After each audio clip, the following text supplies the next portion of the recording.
midst. And if you are visiting with us, please know that you are very, very special. We love having visitors. And if you would like to know more about what we do here at the Somerset West Church, please do inquire. Speak to any of our members. We would love to speak with you and have you be a part of God's family this side of the vineyard. We have been speaking about joy, and I did promise that the next time I speak, I will continue with that thought, because we had February in the month of love, and after love, we said we were going to speak about joy. And I said the last time I spoke that the devil has been robbing Christians of their joy, and I feel that it is unfair. I feel that he deceives us, and we are falling into his snares. Thank you so much, my brother. We are falling into his snares and his traps, and I just feel that there should be better or more joy in the life of a Christian, I guess. Because if there was anybody in this world that was going to have joy, it was going to be God's people. Can you imagine someone outside of Christ having more joy than someone inside of Christ? It makes little or no sense. It doesn't sound right. And I would think that if this is the one life that we get, we're going to make the most of it. We're going to have the most joy that one could have. This morning we speak on joy in the journey. And I guess we know that the destination for us is, I think one of my first sermons I preached here was getting to the top of the mountain. Remember that one? I think Brother Niels remembers that because he's an avid hiker. He's somebody that hikes and walks. And Brother Niels, I still want to take you up some of the mountains that we spoke about. But I don't know, I think I might not be able to keep up with you, my brother. But we speak on the top of, and we know what the destination is. And I guess for Christians, spiritually, heaven is the destination. That's where we all want to go. That's where we all want to be. But where we are now, we're not there yet. And there's a journey that we are journeying toward. And I guess what the purpose of today's lesson would be, E.G., is that our journey, there is joy found in the journey toward heaven. It's not as if we go through this life and our shoulders are sagging and there's almost lifelessness inside of us, and we get to heaven and say, oh, we made it to heaven, and now we're filled with joy. We made it, everyone. And we said, I didn't know you could smile. Through this whole life that we've been friends, you've never smiled. We came to our services, there was more frowns than smiles, and we get to heaven and now everybody has a smile. That's not how it works. There's joy in the journey, in getting to heaven. And every opportunity that we get to be with one another should be an opportunity to fulfill and love that joy and share that joy. And sometimes, one of our brothers would say, I don't know if we have vinegar in the baptistry, because it seems we were baptized in vinegar. Because when you have some vinegar in your mouth, you'll pull your face a certain way. And I don't know if the weight of life sometimes weighs heavy on our hearts. And I know that life becomes difficult and life becomes hard, but it should never ever take away our joy. We begin with joy in the journey.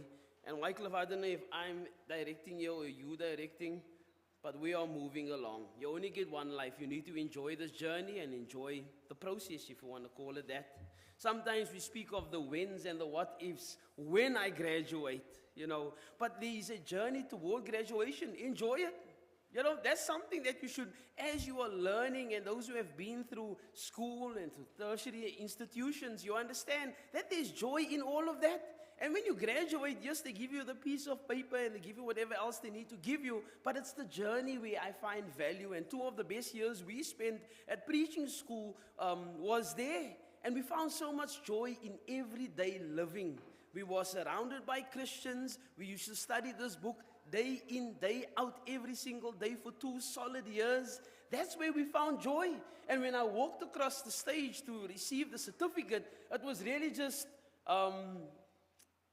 that's not the ultimate joy. It was not the sense of true fulfillment, because every day we spent there, that's where we found joy. And we were thankful. I was glad for the certificate. Don't get me wrong. But even if there wasn't a certificate, I'd still be glad, because I had the journey. Some people go on a cruise, and Amy walked out now, but I'm going to surprise her one day. I'm going to take her on a cruise. You guys just remind me if I forget and say, brother, it's been 10 years. You came here in 2026. We're in 2030 something. You still haven't taken her. But I plan to take her on a cruise. Give me time.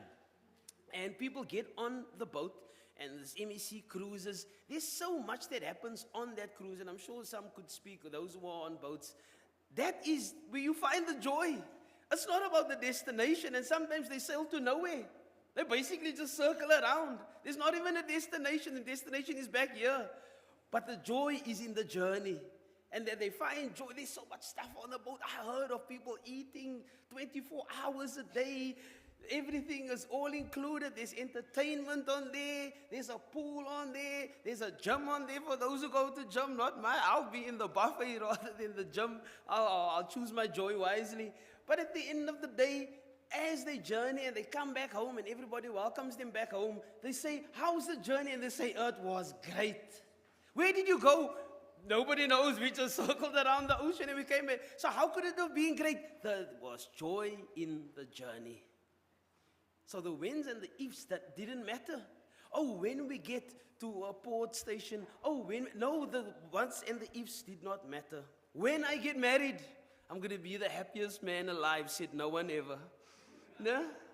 When I get married, there's so much joy in the journey, we don't have to wait for the destination. Paul writes a letter to the Philippian brethren. They know what the destination is, but there's so much joy, and Paul found this joy in the people. I thank my God upon every remembrance of you. Can you imagine what they meant to him?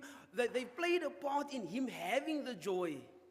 I thank God for the brethren at Somerset West. And if I write you a letter, I'm going to put it in there. I thank my God upon every remembrance of you. We're getting to know the brethren. We really are. I spend my days here, Mondays, Wednesdays, Fridays, and I would invite you to a cup of coffee. You can invite me to a cup of coffee. If during the day doesn't work, my wife and I would love to come to your home and get to know you better. That's what we do. Why? Because our joy is complete and found when we meet with the brethren and get to know you. And it's almost difficult to sometimes go to the place that we want to go together, but we don't know each other. Ever been in a car ride and you don't know the person and nobody says anything and nobody's making a move to say anything? It's an awkward, difficult journey, and there's very little or no joy there. We would want to know who you are. I'd say this, that joy is a sign of spiritual maturity. Christians who have joy in their life, they're doing it right. It's a sign that they are mature in the faith. That's why I have joy. It doesn't mean, and we knew from our first sermon now, that it's not based on the consequences. The consequences could be bad. The health could be bad. The home setup could be bad. But it doesn't take away their joy. So it shows that they are mature in the faith. And there's some who's young in the faith who does not understand the joy. And those little eyes are looking at all the brethren and to see if there is really joy in your life. And they can pick it up, believe you me. They can pick up if there's joy or if there's none. I like what Jesus says to the apostles. We're going to be in Philippians chapter 1, so I would encourage you to turn your Bible there. But before we get there, I'll read in James chapter 15, and Jesus says this from verse 10. If you keep my commandments, you will abide in my love, just as I kept my Father's commandments and abide in his love.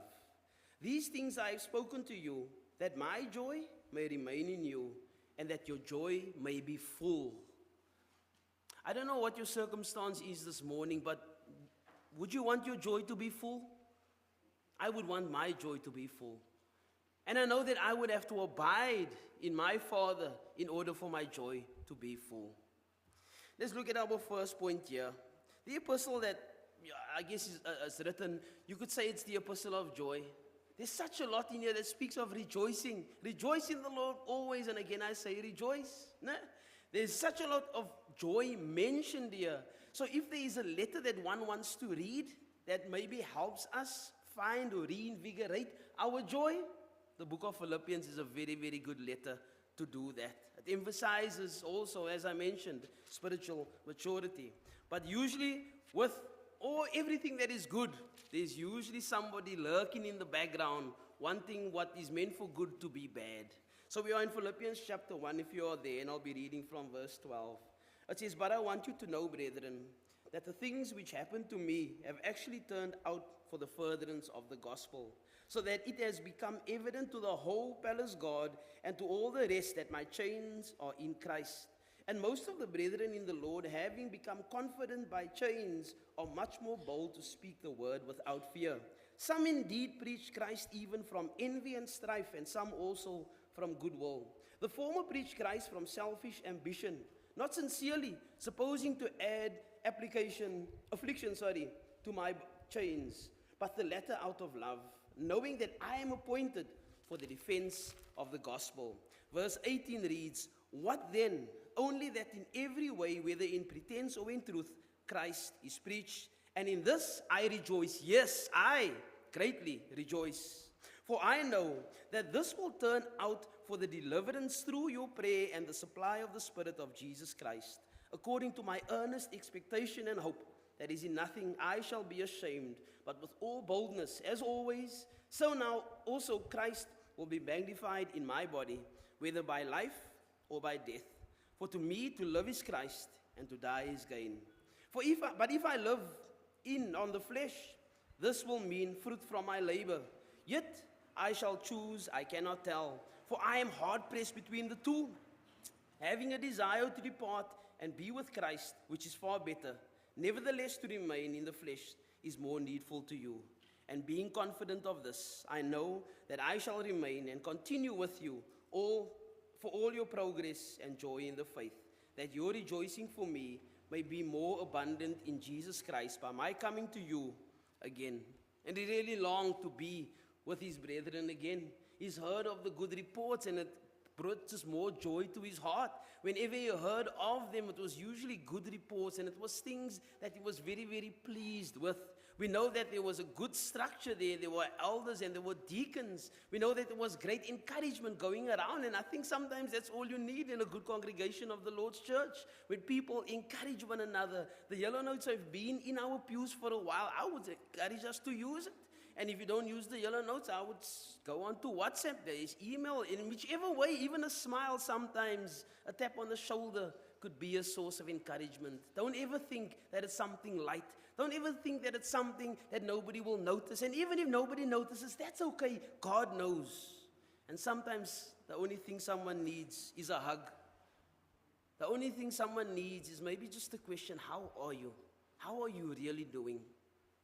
And it gets difficult because we don't want to put up a show. We don't want to put up a facade. We don't want to give false answers, but we also sometimes don't want to be a burden to others. Yet, Galatians 6 teaches us that I can help you bear your burden. There's certain things I might not be able to do for you, but there's other things that I can do. And I can make you a cup of coffee, a good cup of coffee, I kid you not.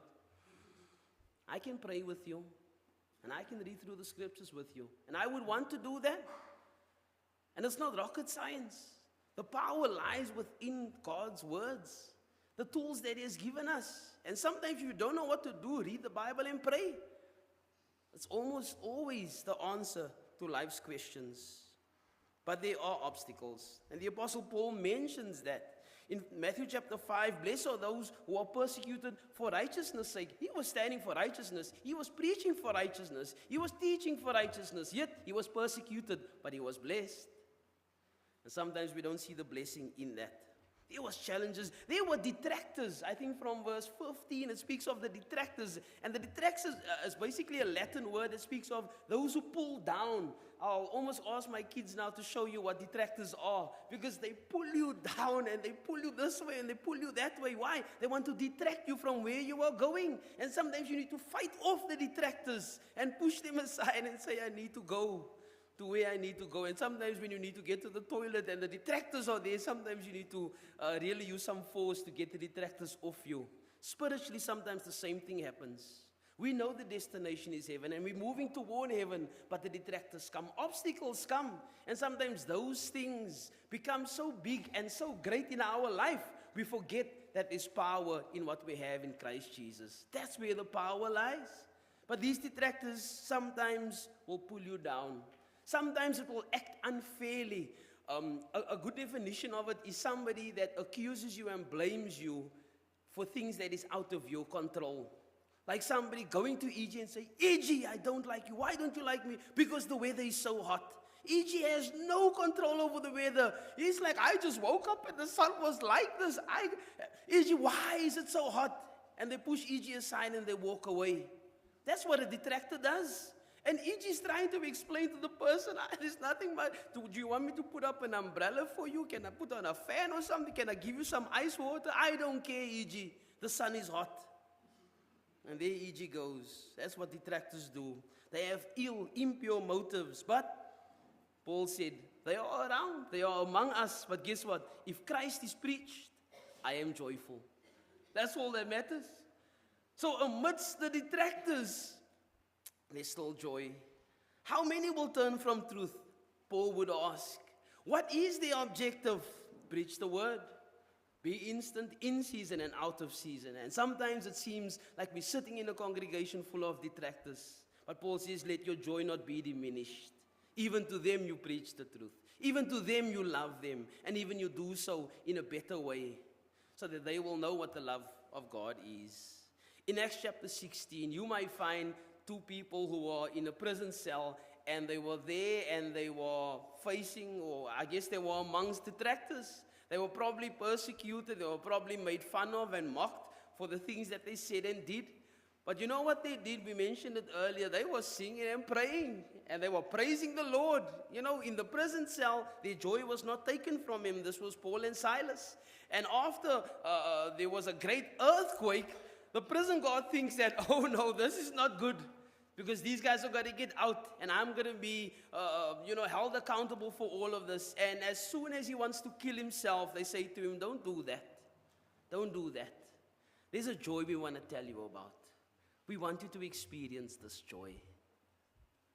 And they take the Philippian jailer and they share with him the good news of our Lord Jesus Christ. And him and his household is immersed into Christ and baptized, and their stripes are washed clean. And you would think, how in a situation as bad as that does this light shine? That's what the gospel does. And sometimes we think the Mitchell's Plains and the Khayelichas and the wherever else was bad. Sometimes right here we have the greatest examples of when a lighthouse is needed. And we are that lighthouse. We should be that lighthouse. And you would think that through amidst all of this, they did not allow their joy to be diminished. Their joy shone through. And they rejoiced, it said in verse 34 of Acts chapter 16. The next point would say that as much as there was obstacles, there were challenges. And Paul shows that us that true joy can flourish even in difficult circumstances. We spoke about happiness and how our happiness is based on our circumstances, but not so joy. Joy is not based on our circumstances. I'm moving through the slides because time is running out quicker than we would think. In the reflective question, I would say, in moments of adversity, do we really experience joy? And I think it's something that we easily forget when things get hard and things get difficult. So it's almost a preparation for the valley. So when we're on the mountaintop, things are good, things are well, and there's very little that can, steal your thunder, if you want to call it that. But at the mountaintop is when we prepare for the valley. And if you prepare well enough, and when I say prepare, I speak of proper preparation.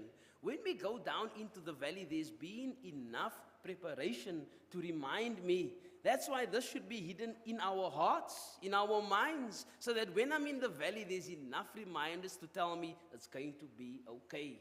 Not because you and I are good, not because you and I are great, but because God is. That's why. So the valley, as bad as it is, it's not as bad as we think it is. There's still joy in the valley. That's another sermon. How far are we on Sundays in March? But there's another sermon there because there is joy in the valley. There might not be happiness in the valley, but there's joy in the valley. And I know that you're with me because we explained that extensively. They say the preacher repeats himself over and over. The key to learning is repetition. It really is the key to learning. So when you hear the preacher repeat himself, don't remind him, please. Let's consider our spiritual journey and how light can shine even in the darkest moments. There's joy even in death. And you've probably heard some people say, the worst thing that can happen to me on this earth is if I die. Some have said that, some feel that way. Some people are afraid to die. Many people are afraid to die. The Apostle Paul said that whether I live or whether I die, I will be with the Lord. Because if I live to be with Him. And if I die, I go and be with Him, which is far better. I guess death outside of Christ is the worst thing that can happen to one, and I would agree with that. And these two boys were out and they got into a car accident, sadly. The coroner or the medical examiner came, and he came to the parents. And it's probably one of the worst things, and some here might have experienced something like that, where the doctor comes and you just realize that the expression on his face does not look promising. And he turns to the parents and he says, both the boys were in an accident, very, very serious accident. Sadly, one has passed away and one is alive. You can go through and go and see him. As the parents walked, they did not know who's alive and who did not make it. When they came into the ward, the one parent realized that it's his son that is alive, and the other one realized that it's his son who has died. And the one whose son died just bowed his head and he said, "Thank you, Lord." And there was a bystander who witnessed everything, and the bystander later on came to speak to that parent and said, "The doctor mentioned that your son died and you said, 'Thank you, Lord.' You almost had rejoicing in your voice." And he said, "The reason for my rejoicing is this. My son went out with his friend. My son is a born-again Christian. He was ready to meet his maker. My son's friend was not. He was not ready to leave this earth." And I guess if we put things into perspective, that's what joy does. Joy makes me realize that if that 18-year-old boy died and he was faithful to the Lord, he goes on to his reward. I'm not saying that we need to run around at funerals and say, "Don't cry, people, don't cry." What I am saying is there is a rejoicing in our hearts that one who lived is now with the Lord. The Apostle Paul said, "I am in a strait betwixt the two, because I know that when I leave this earth, it is better for me. The destination is reached." The purpose of the lesson this morning was that there's joy in the journey. How much joy do we have in our journey? Because if we are like that boy, then our parents should also say, "Thank you, Lord." He was ready to go. She was ready to go. Nobody wants to go immediately. Because I guess you should ask that question after lunch. It's like, can I have lunch first before I go to heaven? There will be lunch in heaven. Don't say the preacher said that. Death in Christ is the ultimate joy. It's the ultimate victory. Satan has been defeated a long, long time ago. Death has been defeated. So for a faithful child of God, guess what? There's even joy in death. And some people will say, that sounds very, very wrong. That's what God does. He's got a very, very wrong way of doing the right thing. We should be rejoicing in those who have gone before us. The Apostle Paul said, "Not even death can separate us from God's love." Romans 8, verse 28. The last point is this. There's joy in the flesh. And joy in the flesh is basically something that the Apostle Paul mentions in Philippians 1. There's fruit of our labor. There must be joy in the journey. Being with the saints, is it a joyful experience? It should be. Studying the scriptures, helping those in need, praying for and with others. We had a very good time yesterday again. Giving, singing. He has made me glad. He has made me glad. I will rejoice, for he has made me glad. The Apostle Paul was allowed to do what God wanted him to do. I think it's verses 24 and 25 of our reading in Philippians chapter 1, where it says, "Nevertheless, to remain in the flesh is more needful for you." I'm still going to be around here. God will allow me to do what I need to do. And being confident of this, I know that I shall remain and continue with you, all for your progress and joy of faith. I've got a purpose. I've got a reason. God has appointed me to do certain things, and he will allow me to complete that. And when that time is complete, when that job is done, guess what? God will then remove me from there where I live. God will then remove me from there where I was born, and I go to be on with my reward. Your labor in the Lord is never in vain. 1 Corinthians chapter 15, verse 58. Whatever you do, Colossians 3:17, in word or in deed, do everything in the name of our Lord. Don't grow weary in doing good. In the opportunities that the Lord has presented to us, do we find joy? The fact that we can help others and pray others and be with others, because joy is the cause, it really is. Paul's joy, it was deeply rooted in his relationship with Jesus, and also that the gospel is proclaimed. There was a lot of things that was happening around what the Apostle Paul, I would say.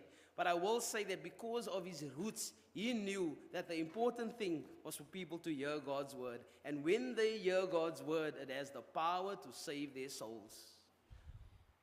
If we prioritize and keep the important things important, we'll be okay. But while we get there, while we move toward this destination of which we speak, brethren, brothers and sisters, let us be joyful in the journey. Let us have joy. Let us notice the joy in the journey. And sometimes it gets hard and sometimes we get distracted. But guess what? It's going to be okay. God says it's going to be okay. And we have no reassurance of tomorrow. We really don't. But we have assurance that today we can have joy. We are on our journey. We are on our way and we have not reached our destination. But as we move toward it, let us have joy. Paul's joy was in the cause for Christ. He has experienced real joy through his relationship with Jesus. There was a time in Matthew chapter 25 where a parable is read, and it's told of the parable of the talents, and one gets one, and one gets two, and one gets five. And when the master returns, the one who has five more, and he says, Master, this is what I've done. And the master says to him, well done, my good and faithful servant. Enter into the joy. The one who has two, he says, I've got another two. And the master says, well done, good and faithful servant. Enter into the joy. Why? Because of the labors. They have labored and they've done well with that which the Lord have blessed them with. And the one who had one, he buried it. And in verse 25 of Matthew chapter 25, he says, I was afraid. And the master says, you wicked and slothful servant. He did not say, enter into the joy. And that servant could not enter into the joy. Why? Because that which the master have blessed him with, he did nothing. And I'm not saying that there's people here who's burying their talents. What I am saying is that there might be brethren here who have been blessed in certain ways, with opportunities, with resources. I don't know. I'm trying to find out who's who. But what I will say is that which the Lord have blessed us with, be sure to use. Be sure to make use of it to the glory of God. And I love those who labor among us. And I've seen such a lot of the core members here and watch them do what they do. And I am edified, I am encouraged, I am motivated. And you bring joy to a preacher's heart when there's people who just do things to the glory of God. They don't seek fame, they don't seek fortune. You know who you are. Your name doesn't have to be mentioned. You don't need a board going up there to say that so-and-so did that. But I will say this, that God is not pleased with those who don't use what He has blessed us with for His glory. The journey is really something that we should look forward to.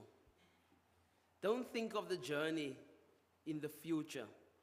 Think of the journey in now. Jesus said, this joy that we speak of, it can only be complete in me. When we started off, I mentioned that we only have one life. I read what Jesus said to the apostles to say that you must abide in me. My encouragement before I sit down, brothers and sisters, is this. Let us not allow the devil to rob us of this joy. My encouragement is this. Let us not allow these obstacles or the detractors to take away from what God has meant for good. And I will encourage us to even say this, that even in our death, we can rejoice and be joyful, knowing what our Lord and Savior has allowed for us to have in Christ Jesus. If you start in the first part of Philippians, and I never read that, you'll find that Paul's greatest joy, or part of his greatest joy, was the people that he met, was the people that he was encouraged with. And I guess that's where you and I are this morning. We have each other. Now, God is in heaven and God is here. He's omniscient, He's omnipresent, He's omnipotent, He's everywhere, He knows everything, He's all powerful. But what we see here, what is the tangible stuff, is you and I. And we should be a source of each other's joy. We should, when we come through those doors, be joyful and glad to be here. And have a song in our hearts. He has made me glad. He has made me glad. I will rejoice because He has made me glad. We're going to have a song of invitation now. And if there's any that maybe feels that I've been robbed of my joy. I've been a Christian for a number of years, but I've been robbed of my joy. I've fallen into that trap. You can come and we'll pray for you. If there's one who's not a Christian and wants to be a Christian and wants to know more, I would encourage you to come. The invitation is always there. We'd love to sit down with you, talk to you more about this gospel, this good news, and help you also get to this destination of which we speak. If there's anybody that's facing difficulty in your domestic situation, financially, emotionally, work, school, you can come as young as you are, as old as you are, and we would love to pray with you and pray for you. We're going to do that now and encourage you to come as together we stand and sing that song of invitation. God